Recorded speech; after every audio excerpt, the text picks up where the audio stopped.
जय मसीह की सबको। आज के मेरे इस वीडियो में आप सबका स्वागत है।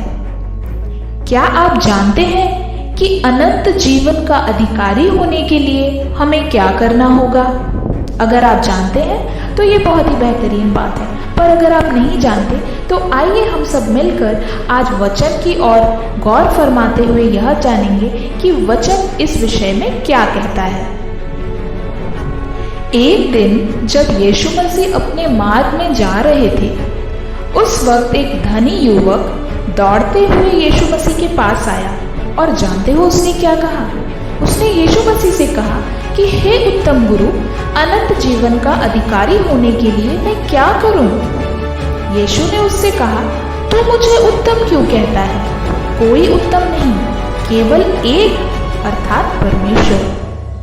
फिर यीशु मसीह ने उस धनी युवक से कहा कि तू आज्ञाओं को तो जानता है, हत्या ना करना, व्यभिचार ना करना, चोरी ना करना, झूठी गवाही ना देना, छल ना करना, अपने माता और अपने पिता का आदर करना।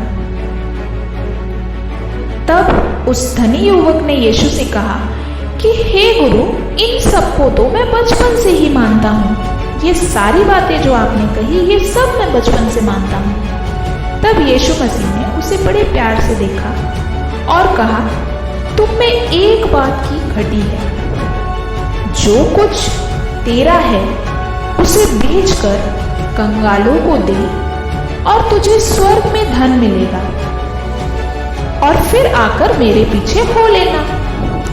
यह बात सुनकर तो धनी युवक का मुंह पूरा उदास हो गया।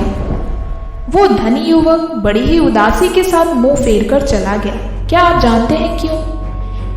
वो इसलिए कि वो बहुत धनी था और यीशु मसीह का बात सुनते ही उसे कुछ जमा नहीं। वो जानता था कि वो अपना इतना धन नहीं बेचना चाहता था, तो वो चला गया। यीशु ने चारों ओर देखकर अपने चेलों से कहा, धनवानों का परमेश्वर के राज्य में प्रवेश करना बहुत कठिन होता है।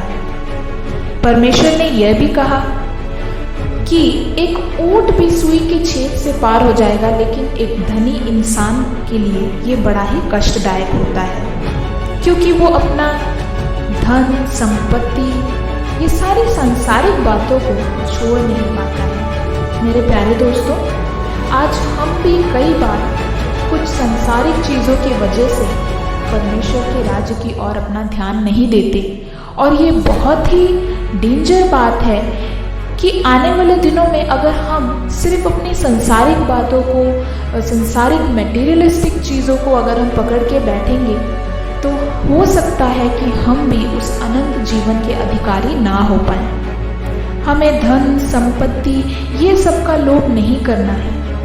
हमें यीशु के पीछे चलते जाना है, क्योंकि जब हम सब कुछ छोड़कर यीशु मसीह के पीछे हो लेते हैं तो ऑटोमेटिक परमेश्वर हमें हर एक चीज़ों में, हर एक बातों में बहुतायत से आशीष करता है। क्या आप जानते हैं, यीशु ने यह भी कहा कि मैं तुमसे सच सच कहता हूँ कि ऐसा कोई नहीं जिसने मेरे और सुसमाचार के लिए घर या भाइयों या बहनों या माता पिता या बाल बच्चे या खेतों को छोड़ दिया है और अब इस समय 100 गुना ना पाए। यानी कि परमेश्वर 100 गुना ज्यादा आपको आशीषित करना चाहता है।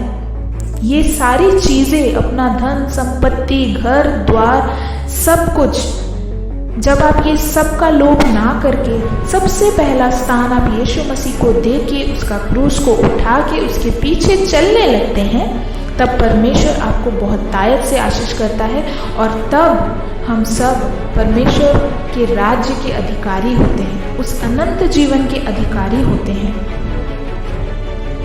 तो आइए दोस्तों, आज के इस छोटे से वीडियो से हम एक बड़ी सी शिक्षा लें अपने जीवन में। यीशु मसीह से हम प्रार्थना करें, हम प्रभु से मांगें कि हमें एक मिनिस्ट्री हार्टेड दे, हमें एक ऐसा दिल दें कि हम परमेश्वर के लिए उनकी राज्य के खोजी बने और हम उनके लिए काम करें। हम सांसारिक चीज़ों के और लोभ ना करें। धन्यवाद।